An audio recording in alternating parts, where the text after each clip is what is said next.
Hello दोस्तों, आप सबका स्वागत है। आज हम देखने वाले हैं साइंस के क्वेश्चन।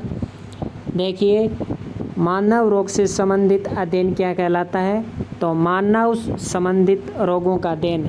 तो रोगों का अध्ययन क्या कहलाता है बताइए? तो रोगों का अध्ययन पैथोलॉजी कहलाता है।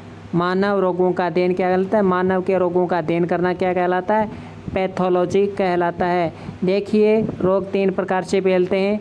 एक रोग होते हैं एंडेमिक, जो कि क्षेत्र विशेष में फैलते हैं। एक रोग होते हैं एपिडेमिक, जो कुछ राज्यों में फैलते हैं। और एक रोग होते हैं पेंडेमिक, जो कि पूरे विश्व में फैलते हैं। एंडेमिक रोग क्षेत्र विशेष में, जैसे टाइफाइड हो गया, गलसुआ हो गया। एपिडेमिक रोग कुछ राज्यों में फैल सकते हैं, जैसे कि प्लेग रोग हो गया। और पेंडेमिक जो कि पूरे विश्व में फैलता है, जिसे महामारी कहते हैं, जैसे कोरोना हो गया। फर्स्ट क्वेश्चन है, प्रोटोलॉजी से संबंधित रोग नहीं है। Option A pyorrhoea, option B malaria, option C पेचिस, ऑप्शन डी गोनेरिया।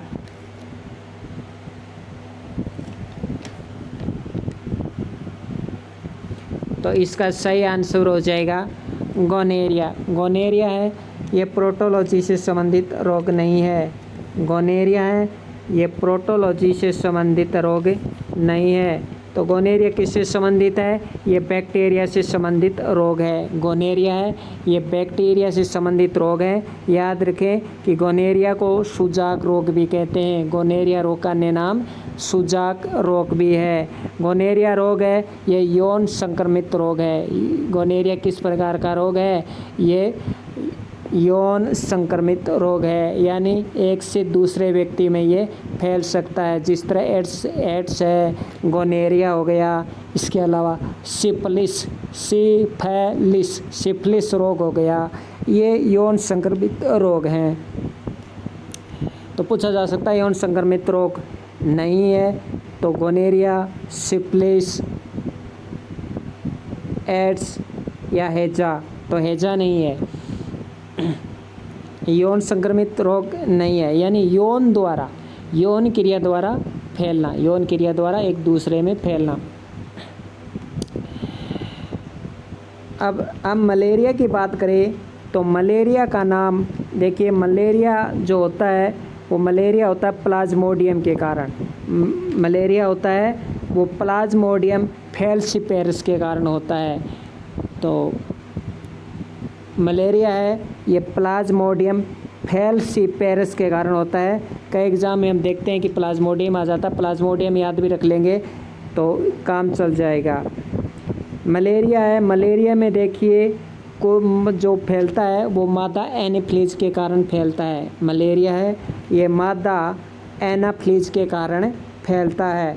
मलेरिया में जो टेस्ट होता है वो होता है server binded test, CBT, server binded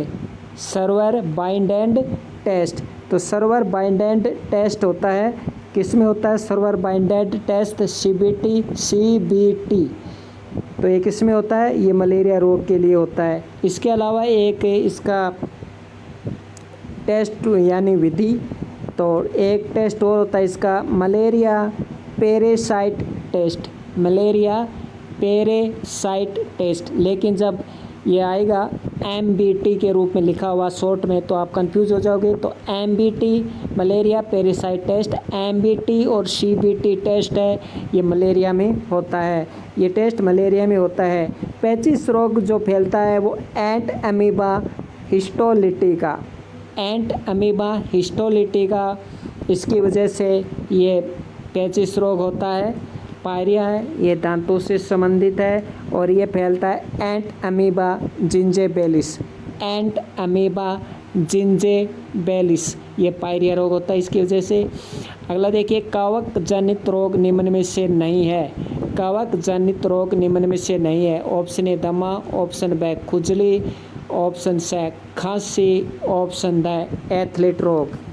कौन सा नहीं है?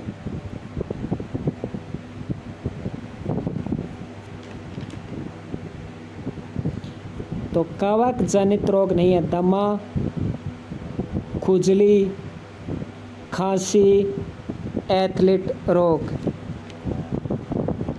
तो इसका सही आंसर क्या हो जाएगा?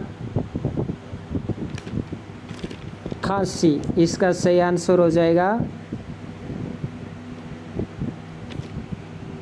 खांसी। अगला है शैवाल का अध्ययन क्या कहलाता है? शैवाल का अध्ययन क्या कहलाता है? तो शैवाल का अध्ययन क्या कहलाता है? फाइकोलॉजी। शैवाल का अध्ययन क्या कहलाता है? फाइकोलॉजी कहलाता है। जबकि माइकोलॉजी क्या कहलाता है? कवक का अध्ययन माइकोलॉजी कहलाता है। कवक का अध्ययन क्या कहलाता है? कवक का अध्ययन माइकोलॉजी कहलाता है। अब देखिए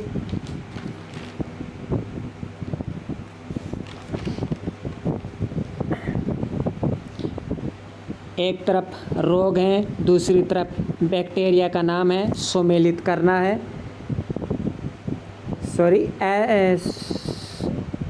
सुमेलित करना है इसमें। तो देखिए हैजा का विब्रियो कैलोरा, तो हैजा का विब्रियो कोलेरा यानी विब्रियो कोलेरा की वजह से हैजा होता है। प्लेग है वो पासुरेला पेस्टिज, सही है।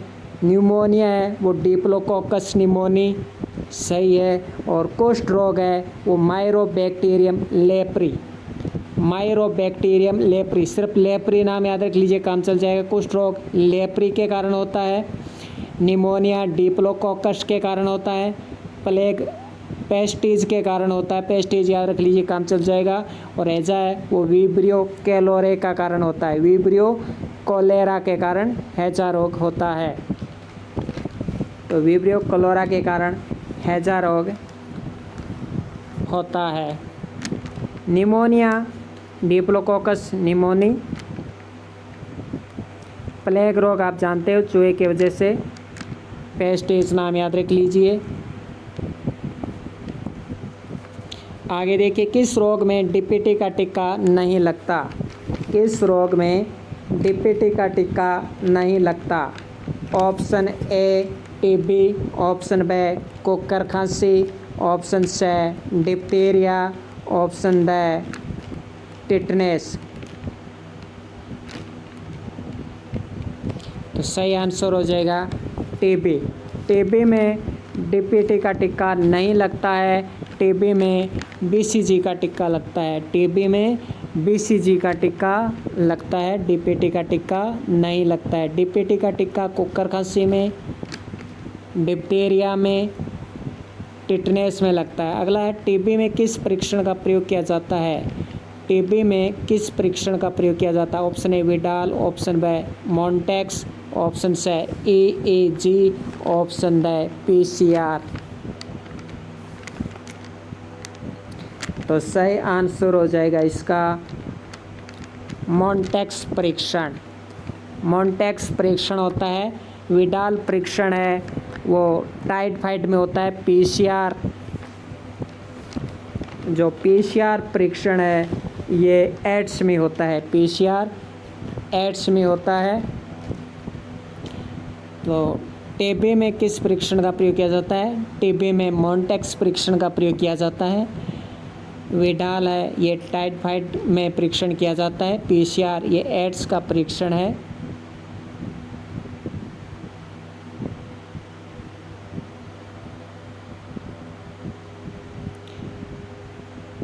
अगला क्वेश्चन सुमेलित करना है, इस बार भी सुमेलित ही करना है।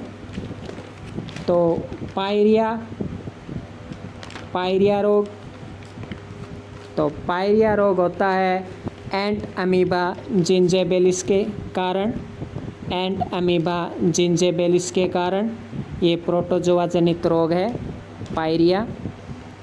मलेरिया होता है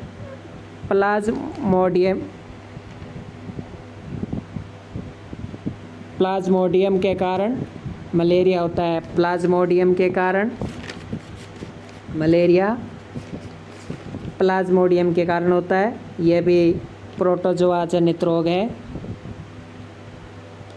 पैचिस होता है एंट अमीबा हिस्टोलिटिका के कारण, यह भी प्रोटोजोआ जनित रोग है। पेचिश एंट अमीबा हिस्टोलिटिका के कारण। और नींद्रा रोग होता है ट्रिपनोसोमा गैम्बियस के कारण।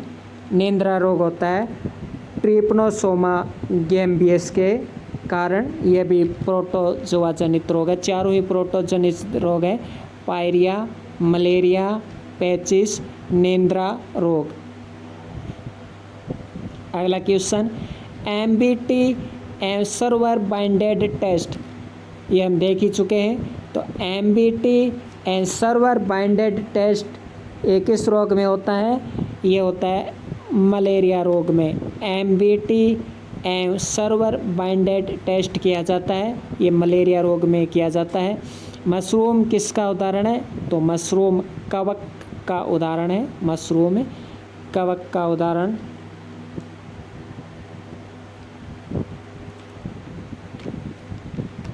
और कवक की खोज किसने की थी? कवक की खोज व्हाइटेकर ने की थी। व्हाइटकर या व्हाइटेकर। एक तरफ रोग है, एक तरफ वायरस है, सुमेलित करना है। एक तरफ रोग है, एक तरफ वायरस, तो सुमेलित करते हैं।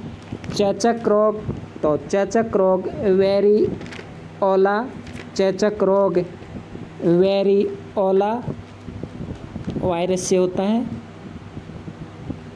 डेंगू रोग अरबो वायरस से होता है, यानी ये वायरस जनित रोग हैं चारों। चिकन पॉक्स है, गलसुआ है, डेंगू है, चेचक है, ये वायरस जनित रोग हैं।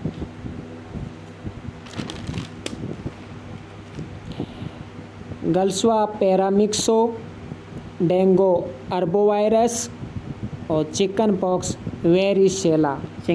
चिकन पॉक्स किसकी वजह से होता है? चिकन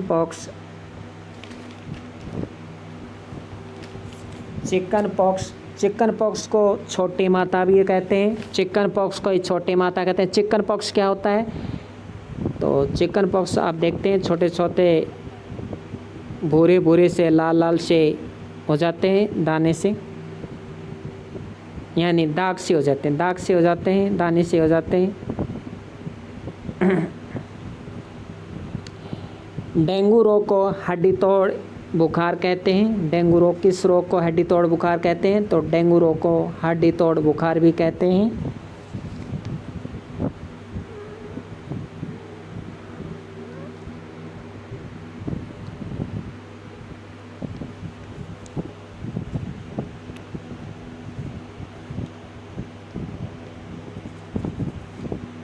अगला प्रश्न, वेस्टर्न ब्लास्टिंग या ब्लोटिंग ठीक रहेगा। वेस्टर्न ब्लास्टिंग नहीं, ब्लोटिंग। वेस्टर्न ब्लोटिंग एलिसा परीक्षण होता है।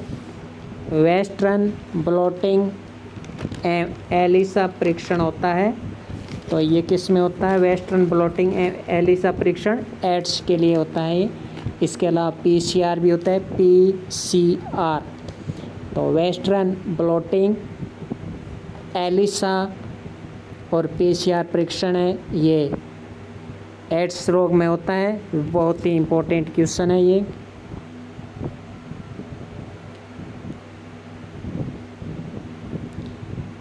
किसके इलाज में कीमोथेरेपी उपयोग की जाती है? तो कैंसर के रोग में कीमोथेरेपी काम ली जाती है। एथलीट फुट संक्रामक रोग है, तो ये कवक जनित अर्थात फफूंद जनित रोग है।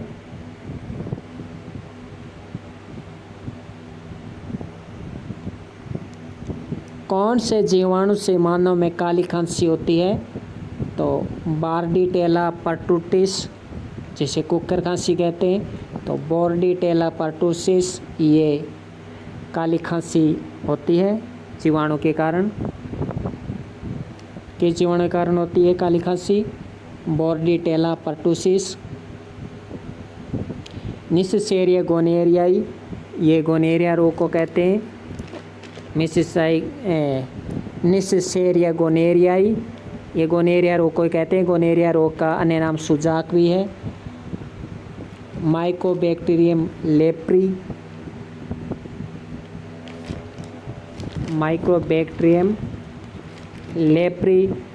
देखिए माइकोबैक्टीरियम लेप्री किसके कारण होता है बताइए, किस रोग का है ये माइकोबैक्टीरियम लेप्री।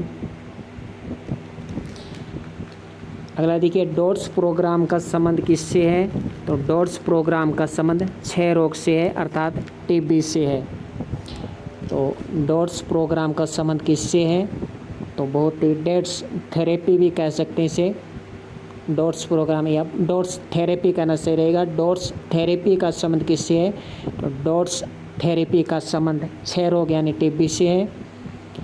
टीका जो मोतीझरा को टाइफाइड भी कहते हैं, तो टीका जो टाइफाइड से सुरक्षा प्रदान करता है तो जिसका नाम है टेब। टाइफाइड टेब। देखिए कैसे याद रखिए, टा में टी ए आ रहा है, टा कैसे बनता है, टी ए से टा बनता है ना। टीबी तो टी और बी से ही बन जाता है, लेकिन टाइफाइड कैसे बनता है, टी और ए टा और टी ए टाइफाइड। निम्न में से विषाणु जनित रोग कौन सा नहीं है, निम्न में से विषाणु जनित रोग नहीं है। देखिए खसरा विषाणु जनित है, विषाणु से फैलता है। पोलियो विषाणु से फैलता है, वायरस जनित रोग है पोलियो। चेचक विषाणु से फैलता है, वायरस जनित रोग है। और टाइफाइड है ये बैक्टीरिया संबंधित रोग है, इसलिए टाइफाइड है वो विषाणु जनित रोग नहीं है। अब देखिए सीधा वन लाइनर, रेटिना पर प्रतिबिंब कैसा बनता है, तो रेटिना पर प्रतिबिंब है वो वास्तविक एवं उल्टा बनता है। रेटिना पर प्रतिबिंब कैसा बनता है, वास्तविक एवं उल्टा बनता है। रेटिना पर प्रतिबिंब कैसा बनता है, तो रेटिना पर प्रतिबिंब वास्तविक एवं उल्टा बनता है, तभी हमें वस्तुएं वो वास्तविक रूप से दिखाई देती हैं। और उल्टा कैसे बनता है, जैसे हम शीशे में देखते हैं तो हमारा दायां कान बाईं तरफ और बायां कान दाईं तरफ दिखता है, इसलिए उल्टा बनता है। तो रेटिना पर प्रतिबिंब कैसा बनता है, वास्तविक बनता है, उल्टा बनता है और छोटा बनता है।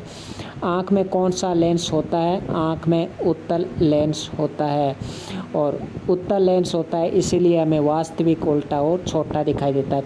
तो उत्तल में कैसा दिखाई देगा, उत्तल लेंस में प्रतिबिंब कैसा दिखाई देगा, उत्तल में तो वास्तविक उल्टा है छोटा ही दिखाई देगा, क्योंकि हमारी रेटिना पर प्रतिबिंब कैसा बनता है, उत्तल बनता है। हमारी आँख में कौन सा लेंस होता है, उत्तल लेंस होता है। किसी वस्तु को स्पष्ट रूप से देखने के लिए न्यूनतम दूरी कितनी होनी चाहिए, 25 सेमी यानी 25 सेंटीमीटर। किसी वस्तु को स्पष्ट रूप से देखने के लिए न्यूनतम दूरी कितनी होनी चाहिए, 25 सेंटीमीटर।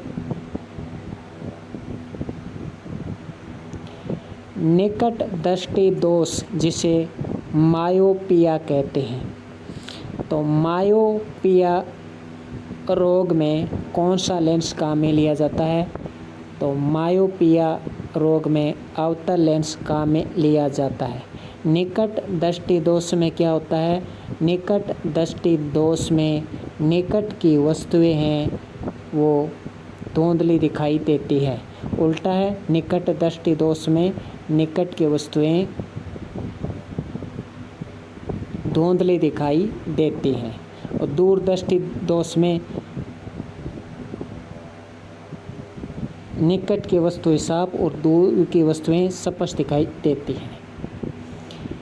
तो निकट दृष्टि दोष में अवतल लेंस और दूर दृष्टि रोग को कहते हैं हाइपरमेट्रोपिया। निकट दृष्टि दोष जिसे इंग्लिश में कहते हैं मायोपिया, और दूर दृष्टि दोष जिसे इंग्लिश में कहते हैं हाइपरमेट्रोपिया। अब जब एग्ज़ाम में सीधा आ जाएगा हाइपरमेट्रोपिया में कौन सा लेंस काम में लिया जाता है, तो हमें ये पता ही नहीं होता मेट्रोपिया किसे कहते हैं, तो दूरदृष्टि दोष को कहते हैं। दूरदृष्टि दोष में उत्तल लेंस, निकट दृष्टि दोष में अवतल लेंस काम में लिया जाता है। जरा दृष्टि दोष जिसे इंग्लिश में कहते हैं प्रेस बायोपिया।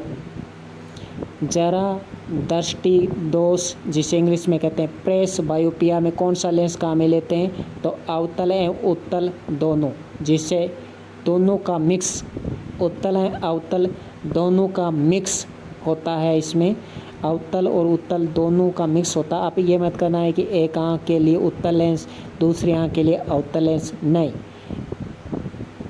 दोनों आँखों की तरफ उत्तल और अवतल दोनों का मिक्स होता है। यानी एक आँख की तरफ आधा चश्मा उत्तल और आधा शीशा उत्तल और आधा शीशा अवतल, दूसरी आँख में भी आधा शीशा उत्तल आधा शीशा अवतल दोनों का मिक्स होता है, जिसे कहते हैं बाईफोक्स लेंस। बाईफोक्स लेंस कहते हैं। जरा दृष्टि दोष जिसे प्रेस बायोपिया कहते हैं, इसमें न तो पास की वस्तु दिखाई देती है न दूर की वस्तु दिखाई देती है। अगला है दृष्टि वैषम्य यानी एस्टिग्मेशन में कौन सा लेंस काम में लिया जाता है? तो दृष्टि वैषम्य में बेलनाकार लेंस काम में लिया जाता है। दृष्टि वैषम्य यानी एस्टिग्मेशन में बेलनाकार लेंस काम में लिया जाता है। और एक होता है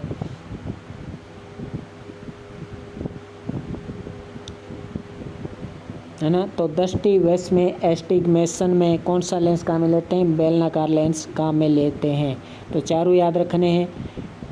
निकट दृष्टि दोष में अवतल लेंस, दूर दृष्टि दोष में उत्तल लेंस, जरा दृष्टि दोष में बाईफोक्स लेंस और दृष्टि वैषम्य दोष में बेलनाकार लेंस। मनुष्य की आँखों की विभेदन अक्षमता होती है 0.1 मिमी। मनुष्य की आँखों की विभेदन अक्षमता होती है, तो मनुष्य की आँखों की विभेदन अक्षमता होती है 0.1 मिमी। आँखों का अंदरूनी पीछे का पृष्ठ कहलाता है दृष्टि पटल या रेटिना। जो आँखों का अंदरूनी पीछे का पृष्ठ होता है,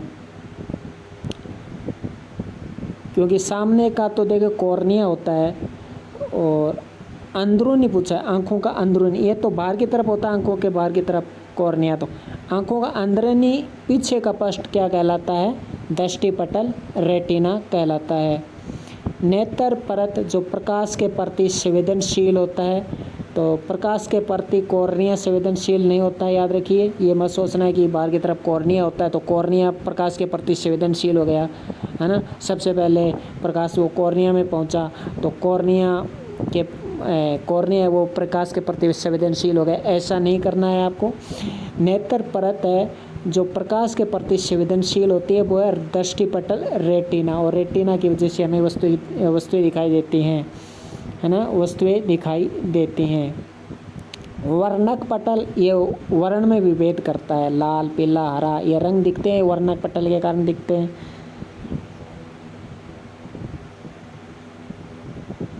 आँखों का वह कौन सा भाग है जिसमें वर्णक होता है जो किसी व्यक्ति की आँखों का रंग निश्चित करता है? तो वर्णक पटल अर्थात रंजित पटल, कोरोइड।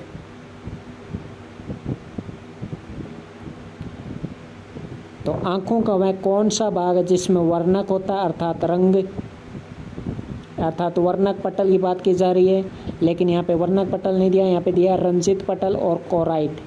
तो आँखों का वह कौन सा भाग है जिसमें आँखों का रंग निश्चित किया जाता है, लाल पीला हरा रंग दिखाई देता है हमें, तो वह रंजित पटल जिसे इंग्लिश में कहते हैं कोराइड। रंजित पटल आँखों का रंग निर्धारित करता है, अर्थात कोराइड है आँखों का रंग निर्धारित करता है। मानव नेत्र में किसी वस्तु का प्रतिबिंब बनता है तो रेटिना पर बनता है। प्रतिबिंब किस पे बनता है? रेटिना पर बनता है। आँखों का कौन सा भाग प्रकाश के प्रति संवेदनशील होता है? रेटिना होता है। लेकिन आँखों का कौन सा भाग दान में किया जाता है? कॉर्निया दान में किया जाता है। एक पेशीय डायफ्राम जो मानव नेत्र में पुतली के साइज को नियंत्रित करता है। एक पेशीय डायफ्राम जो मानव नेत्र में पुतली के साइज को नियंत्रित करता है। परितारिका जो आँख में जो पुतली होती है उसके साइज को नियंत्रित करने का कार्य परितारिका करता है। रोडोप्सिन वर्णक कहाँ पाया जाता है? तो शलाकाओं में। रोडोप्सिन वर्णक कहाँ पाया जाता है? तो रोडोप्सिन वर्णक है वो शलाकाओं में पाया जाता है। कहाँ पाया जाता है रोडोप्सिन वर्णक? रोडोप्सिन वर्णक शलाकाओं में पाया जाता है। तो ये आँखों से संबंधित है। रोडोप्सिन वर्णक से समझ गए होंगे आँखों का ये भाग। देखिए रोडोप्सिन वर्णक ये क्या है, ये रेटिना का भाग होता है। हैं रोडोप्सिन वर्णक देख रेटिना के दो भाग, रेटिना के देखिए ये वर्णक है रेटिना का। देखिए रेटिना के दो भाग होते हैं, एक शंकु कोशिका होती है, एक शलाका कोशिका होती है। रेटिना में दो कोशिका होती है, एक शंकु कोशिका होती है, एक शलाका कोशिका होती है। उसी शलाका कोशिका में होता है रोडोप्सिन वर्णक, और इसी रोडोप्सिन वर्णक के कारण हमें रात में दिखाई देता है। एक होता है आयोडोप्सिन वर्णक, जिसके कारण हमें दिन में दिखाई देता है। आयोडोप्सिन वर्णक होता है शंकु कोशिका में, और रोडोप्सिन वर्णक होता है शलाका कोशिका में। कौन सा अंग आँख का अवशेषी अंग है? तो निमेषक पटल। निमेषक पटल ये आँख का अवशेषी अंग है।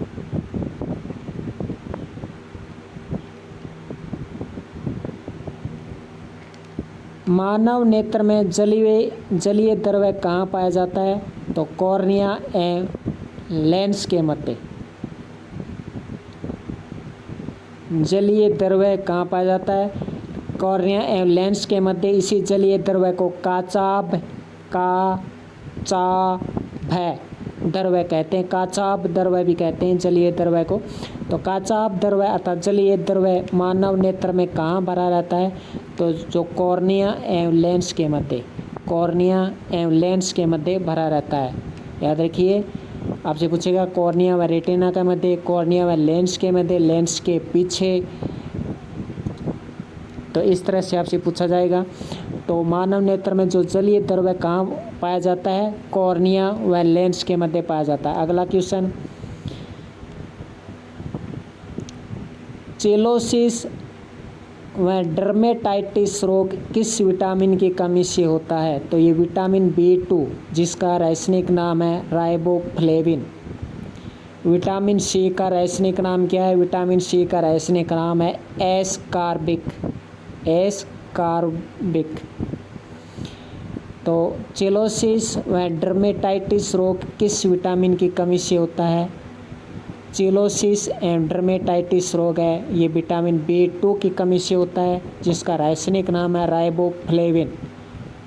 एक है विटामिन B7, जिसे कहते हैं विटामिन H। विटामिन किस विटामिन को विटामिन H भी कहते हैं? तो विटामिन B7 को विटामिन H भी कहते हैं। तो ये चेलोसिस रोग है, ये डर्मेटाइटिस रोग है, ये B2 की कमी से अर्थात राइबोफ्लेविन की कमी से होता है। यानी आप समझ गए होंगे, जो होठ हाथ फट जाते हैं, है ना, जो गाल गुल से फट जाते हैं, ये विटामिन B किस से संबंधित होते हैं? मानव शरीर में उपापचयी क्रियाओं पर नियंत्रण कौन करता है? विटामिन करता है। उपापचयी क्रियाओं का मतलब यहाँ से मानव शरीर में जो क्रियाएं हैं, जो कार्य हैं, यानी जो अंग जो कार्य करते हैं, किस अंग को किस गति से कार्य करना है ना, कितना कार्य करना है, ये संदेश देने का कार्य विटामिन करता है। इसी को उपापचयी क्रिया कहते हैं। तो मानव शरीर में उपापचयी क्रियाओं पर नियंत्रण का कार्य कौन करता है? विटामिन करता है। किस विटामिन को प्रजनन विटामिन भी कहते हैं? तो विटामिन E को प्रजनन विटामिन भी कहते हैं, क्योंकि ये प्रजनन से संबंधित होता है विटामिन E। विटामिन E का रासायनिक नाम है टोकोफेरोल। तो विटामिन E का रासायनिक नाम क्या है? टोकोफेरोल। विटामिन E को प्रजनन विटामिन भी कहते हैं। ऑस्टियोमलेशिया नामक रोग होता है विटामिन D के कारण, जिसमें हड्डियां कमज़ोर हो जाती हैं। बुढ़ापे से संबंधित ये रोग हैं, बुढ़ापे में ये रोग होता है ऑस्टियोमलेशिया। ऑस्टियोमलेशिया बुढ़ापे में रोग होता है ये।